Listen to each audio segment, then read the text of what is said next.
The call came on a Tuesday afternoon while I was reviewing quarterly reports in my corner office overlooking downtown Chicago. Dad's name appeared on my screen, and for a brief moment, I considered letting it go to voicemail. Our relationship had been strained for years, reduced to obligatory holiday texts and the occasional awkward lunch. But I answered anyway. "Emma, we need to talk about the wedding," he said, skipping any greeting. I set down my pen. "What about it?" "Carol and I have been discussing the guest list." He paused, and I could hear the hesitation in his voice. The kind of hesitation that comes before delivering news you know will hurt. Her business associates are flying in from all over the country. Very important people in the marketing world. CEOs, creative directors, the kind of crowd that what, Dad? Look, you know Carol's company is at a critical growth stage. First impressions matter in her industry. She needs this wedding to reflect a certain image. I leaned back in my leather chair, staring out at the skyline. "Just say it. We think it would be best if you didn't attend. Carol wants to keep things classy, sophisticated. Her friends are all very successful and you're still..." He trailed off. "Still what? You know what I mean, Emma. You're 32 and you rent an apartment. You drive a 10-year-old Honda. You work some vague government job that you can never really explain. Carol's friends, her colleagues, they're going to wonder why my daughter isn't more accomplished." The words hung in the air like poison. I'd heard variations of this my entire adult life. After Mom died when I was 19, Dad had remarried within 2 years to a woman named Patricia who made it abundantly clear that I was a disappointment. That marriage lasted 5 years before ending in a bitter divorce. Now at 61 he'd found Carol, 15 years his junior, ambitious, image-obsessed, and apparently embarrassed by my existence. "You're uninviting me from your wedding because your fiancé thinks I'll make her look bad," I said flatly. "Don't be dramatic. We're just trying to maintain a certain standard. You understand how important this is for Carol's career. Her business is everything to her. This wedding is essentially a networking event. Having you there with your situation, it would raise questions." "Why situation?" "Emma, please. You're an adult. You have to understand that sometimes we make sacrifices for the people we love. Carol needs this wedding to be perfect. Her company, Prestige Marketing Group, is on the verge of major expansion. She's worked incredibly hard to build her reputation. I'm asking you to support that." I thought about the weekly calls I'd fielded from Dad over the past 3 years. The ones where he'd casually mentioned Carol's business struggles. The ones where he'd suggested, almost offhandedly, that I might know someone who could invest. The way his voice had brightened when I'd told him I'd found someone willing to provide capital. "So you want me to stay away from your wedding?" I said quietly. "The wedding that's 3 weeks away. The wedding I already bought a dress for. I'll reimburse you for the dress. This is just how it has to be. Carol's friends are flying in from New York, Los Angeles, Miami. These are people who matter in her world. You have to understand." "I understand perfectly, Dad." "Good. I knew you'd be reasonable about this. You've always been the understanding one. Not like your brother would have been." "My brother. The golden child who died in a car accident at 24, leaving Dad to pour all his disappointed expectations onto me. The son who could do no wrong even in death." "Is there anything else?" I asked. "No, that's it. We'll catch up after the honeymoon. Maybe we can do lunch or something." "Sure, Dad. Congratulations on the wedding." I hung up without waiting for his response. For a long moment I sat in silence, staring at my phone. Then I opened my laptop and pulled up my encrypted email. My fingers moved across the keyboard with practiced efficiency. To marcus.chin@silverocapital.com. Subject: Immediate action required. Prestige Marketing Group. Marcus. Effective immediately. Withdraw all capital from Prestige Marketing Group. Dissolve the partnership, trigger the exit clauses, and ensure all funds are returned to our holding company within 48 hours. I want every dollar out. No grace period. No negotiations. Emma. I hit send and closed my laptop. My phone rang 30 seconds later. Marcus Chin, my investment manager and one of the few people who knew the full scope of my financial portfolio. "Emma, I just got your email. Are you sure about this? That's $2.7 million in active capital. Prestige Marketing was showing strong growth metrics." "I'm sure." This will effectively collapse their expansion plans. They're leveraged pretty heavily against our backing. Without it, they'll have to. I know what it will do, Marcus. Execute the withdrawal. There was a pause. Marcus had been managing my investments for 8 years. He knew better than to question my decisions. Consider it done. The paperwork will be filed within the hour. They'll receive notification by end of business day. Thank you, Marcus. I set my phone down and returned to my quarterly reports as if nothing had happened. The story of how I became wealthy enough to casually withdraw $2.7 million isn't particularly dramatic. There was no lottery win, no inheritance from a distant relative, no lucky crypto investment. It was simply a matter of being in the right place at the right time with the right skills. After Mom died, I'd thrown myself into my studies. Computer science and applied mathematics at MIT, paid for by scholarships and Mom's modest life insurance policy. Dad had been too consumed with his new wife Patricia to pay much attention to my academic achievements. He certainly didn't notice when I graduated summa cum laude or when I was recruited by a specialized government contractor. The work was classified. Even now, I can't discuss the specifics.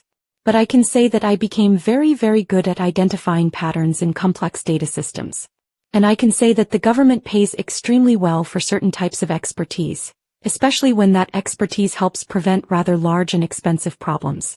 By 25, I was earning more than most senior executives. By 28, I'd saved enough to start making strategic investments through a network of holding companies and trusts. By 30, my portfolio was worth $47 million. Now, at 32, I was worth somewhere north of $180 million. I still rented my apartment because I liked the building and saw no reason to deal with property maintenance. I still drove my Honda because it was reliable and I had no desire to attract attention. I still worked my government job because I found the work intellectually satisfying and it gave me purpose beyond simply accumulating wealth. My family knew none of this. To Dad, I was still Emma the disappointment. Emma who never quite measured up to Jason's memory. Emma who worked some boring government desk job and would probably never amount to much. I'd considered telling him the truth 1,000 times. But after Patricia, after watching him choose a new wife's comfort over his own daughter's feelings, I'd decided that some things were better kept private. I wasn't hiding my success out of shame. I was hiding it as a test.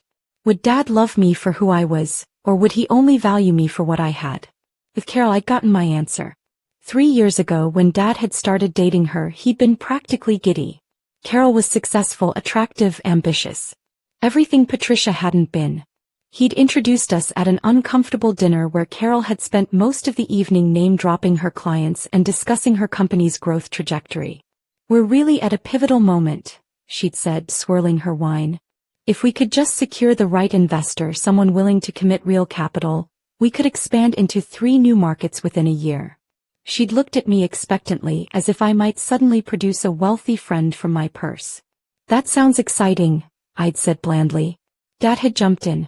"Emma, you work in government contracting, right? Do you ever meet people with money? The kind who might be interested in investing?" I'd taken a sip of water. "I might know someone." That someone, of course, was me. Through one of my holding companies, I'd structured a $2.7 million investment in Prestige Marketing Group. The terms were favorable to Carol. Generous, even. Low interest, flexible repayment terms, minimal oversight requirements. Dad had been thrilled when I told him I'd found an investor, willing to back Carol's expansion. He'd hugged me for the first time in years. Carol had been effusive in her gratitude, though she'd never bothered to ask too many questions about where the money came from. The investment had been profitable. Carol was talented at what she did, even if she was insufferable as a person. Prestige Marketing had grown substantially over the past 3 years, opening offices in 2 new cities and doubling their client roster. But business is business. And family is family. And sometimes those 2 things can't coexist. The first domino fell at 4:47 p.m. My phone buzzed with a text from Dad. "Emma, did you tell Carol's investor something? She just got a call and she's losing her mind." I didn't respond. At 5:15 p.m. another text. "This isn't funny. Carol's business is in serious trouble. Her backer is pulling out. Do you know anything about this?" I muted his conversation thread. At 6:30 p.m. my office phone rang. I didn't recognize the number but I answered anyway. "Emma Anderson?" A woman's voice, tight with barely controlled panic. This is Emma. This is Carol Westfield. Your father's fiancée. We need to talk. Now. About what? Don't play games with me. My CFO just received notice that our primary investor is withdrawing $2.7 million in active capital. Effective immediately. We're scrambling to understand how this happened and who approved this. Your father seems to think you might know something about it. I leaned back in my chair, watching the sun set over Chicago's skyline. Why would I know anything about your business arrangements, Carol? Because you were the one who found the investor 3 years ago. You connected us. You have to know who they are. I knew someone who was interested in investing. That's all. That's all. Her voice rose sharply. That's all. Do you have any idea what you've done? This withdrawal will torpedo our expansion. We've already committed to new office leases, hired staff, signed client contracts based on having this capital available. Without it, we're going to, she stopped abruptly. I need you to contact this investor. Tell them there's been a mistake. Tell them we'll renegotiate terms if necessary. I don't think they're interested in negotiations. You don't think? Emma, this is my company we're talking about. My life's work. You need to fix this. I don't need to do anything, Carol. Silence stretched between us. When she spoke again, her voice was ice. This is about the wedding, isn't it? You're doing this because we uninvited you. That's an interesting theory. You petty, vindictive little. She caught herself. Your father was right about you. He said you never accomplished anything, and now I see why. You tear other people down because you can't build anything yourself. I smiled, though she couldn't see it. Is there anything else, Carol? You're going to regret this. When my lawyer finds out who this investor is, when we trace these funds, you're going to wish you'd never. I hung up. My phone immediately started ringing again. Dad's number. I let it go to voicemail. Then Carol's number. Voicemail. Dad again. Voicemail. Finally, I turned off my phone, packed up my briefcase, and went home. The voicemails piled up overnight. By morning, I had 17 messages. I listened to them over coffee in my apartment, each one more desperate than the last. Dad's first message. Emma, please call me back. Carol is beside herself. Whatever's happening with her investor, we need to figure this out. She's talking about postponing the wedding. His third message. I don't understand what's going on. Carol's lawyer says the investment was structured through something called Silver Oak Capital Management. That name means nothing to me. Emma, if you know these people, please help us. His seventh message. Carol showed me the withdrawal notice. It's signed by someone named Marcus Chin. Do you know him? Emma, please. I'm begging you. This wedding is in 3 weeks. Carol's company is falling apart. I need you to help fix this. His 15th message, time-stamped at 2:47 a.m. I know you're angry about the wedding invitation. I understand. But this is bigger than that. Carol's worked her entire adult life to build this company. You can't let it collapse because of a family disagreement. That's not who you are. I deleted all the messages and went to work. The next 2 days passed in a blur of increasingly frantic contact attempts. Dad showed up at my apartment building, but the doorman turned him away when I instructed him I wasn't receiving visitors. Carol tried to reach me through my work email, which I blocked. Dad's sister, my Aunt Michelle, called to lecture me about family loyalty. I don't know what's going on between you and your father, she said, but Carol is collateral damage here. Her business doesn't deserve to be destroyed because of a family spat. I agree, I said. Businesses shouldn't be destroyed because of family issues. People shouldn't be uninvited from weddings because they're considered an embarrassment either. Wait, they uninvited you from the wedding? Ask Dad about it. I hung up. By day 4, the story had apparently spread through the family. My phone lit up with calls from relatives I hadn't spoken to in years, all wanting to know what had happened and why I was sabotaging Carol's business. The irony wasn't lost on me. For years, none of them had cared about my life, my accomplishments, or my feelings. Now suddenly I was important enough to warrant family-wide intervention. On day 5, everything changed. I was in a meeting with my government team when my personal cell phone buzzed with a text from Marcus. Your father and Carol just showed up at the Silver Oak offices. Security has them in the lobby. They're demanding to meet with the principal investor in Prestige Marketing Group. What do you want me to do? I excused myself from the meeting and called him. How did they find the office? I asked. The withdrawal notice had our corporate address. They hired a private investigator who tracked the LLC structure. They're threatening legal action if we don't meet with them. I checked my watch. 2:30 p.m. I'll be there in 20 minutes. Don't engage until I arrive. You're coming here? Time to end this, Marcus. I grabbed my briefcase and left the building. Silver Oak Capital Management occupied the 42nd floor of a glass tower in Chicago's financial district. The offices were understated but elegant. Dark wood, leather furniture, floor-to-ceiling windows with views of Lake Michigan. It was the kind of place that whispered money rather than shouting it. When I stepped off the elevator, I could hear Carol's voice echoing through the marble lobby. This is absurd. You can't just refuse to meet with us. We have a contractual relationship with your firm. We have rights. The security guard stood impassively by the reception desk. Ma'am, as I've explained, no one from our investment team is available without an appointment. Then get us an appointment. Today. Right now. Dad stood beside her, looking older and more tired than I'd ever seen him. He wore a suit that was slightly rumpled and his tie was askew. He noticed me before Carol did. Emma. He blinked, confused. What are you doing here? Carol spun around.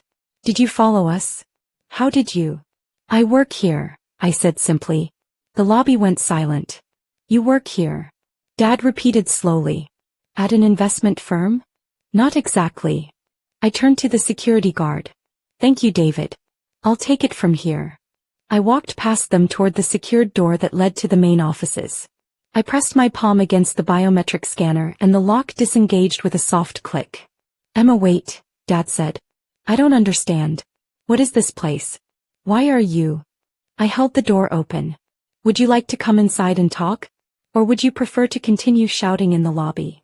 They followed me through the door, down a hallway lined with offices, to the corner suite at the end.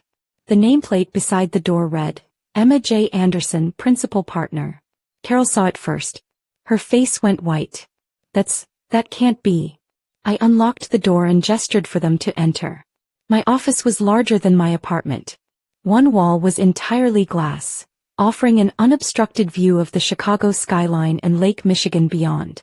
The other walls held framed credentials. My MIT degrees, several commendations from government agencies with portions redacted for security classification, and a Forbes 30 Under 30 feature from 2 years ago that Dad had apparently never seen. On my desk sat a single photograph.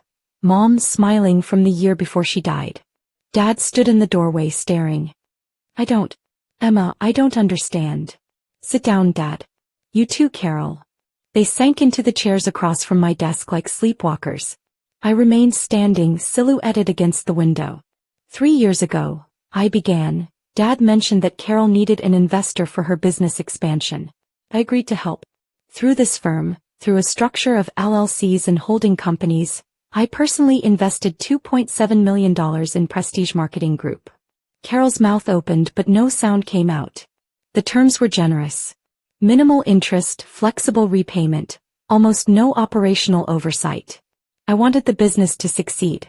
I wanted you to be happy, Dad. You. He shook his head. But how? You're a government employee. You drive a Honda. You rent an apartment. Where would you get $2.7 million? I've been doing specialized consulting work since I was 23. My particular skills are valuable to certain agencies. Very valuable. Over the years I invested wisely. This firm manages my portfolio along with several others. Current assets under management, approximately $180 million. My personal net worth is in the same range. The silence that followed was absolute. Carol found her voice first. You're lying. This is some kind of scam. You're not worth $180 million. That's impossible. I pulled open a desk drawer and removed a leather portfolio. From it, I extracted several documents and laid them on the desk. Bank statements from 3 different institutions. Investment summaries. Property holdings, yes, plural. I own 4 properties across 3 states that I rent out. Stock portfolios. Government contract summaries, redacted for classification but showing payment amounts. Dad reached for the papers with a shaking hand. His eyes moved across the numbers, disbelieving. This is real, he whispered. This is actually real? It's real, Dad. But why didn't you ever tell me? Because I wanted to know if you'd love me for who I was, not what I had. I met his eyes. And I got my answer on Tuesday when you called to uninvite me from your wedding. The words landed like a physical blow. Dad flinched. Emma, I didn't mean it like that. You said Carol wanted to keep things classy. That her business friends would wonder why your daughter wasn't more accomplished. You said I'd raise questions because of my situation. I was trying to protect Carol's reputation. Her business was everything. Her business that I was funding. My voice remained calm, but each word was precise, surgical. The business that wouldn't exist in its current form without my money. The expansion into Atlanta and Denver. My capital. The new office renovations. My capital. The marketing campaign that landed 3 Fortune 500 clients. My capital. Carol had gone from white to gray. You can't pull that investment. We have a contract. We have rights. I picked up another document from my desk. Actually, according to Section 14.3 of our investment agreement, I can withdraw funding immediately if certain conditions are met. Specifically, if there's a material change in the business relationship or if I determine that continued investment no longer aligns with my portfolio strategy. That's a technicality, Carol snapped. No court would. Every court would uphold it. My lawyers wrote that contract. Your lawyers signed it. You were so excited to get the funding that you barely read the terms. Dad stood up abruptly. Emma, please. Let's talk about this rationally. The wedding invitation, we can change that. You can come. Of course you can come. I don't want to come anymore, Dad. Then what do you want? Money. We can pay you back the investment over time. We'll restructure. I don't want your money. I walked to the window looking out over the city. I wanted a father who valued me. I wanted to be invited to his wedding not because I'm secretly wealthy, but because I'm his daughter. I wanted to matter. You do matter. Dad's voice cracked. Emma, you've always mattered. I turned to face him. Did I? When was the last time you called just to see how I was doing? When was the last time you asked about my life, my work, my happiness? You only called when you needed something.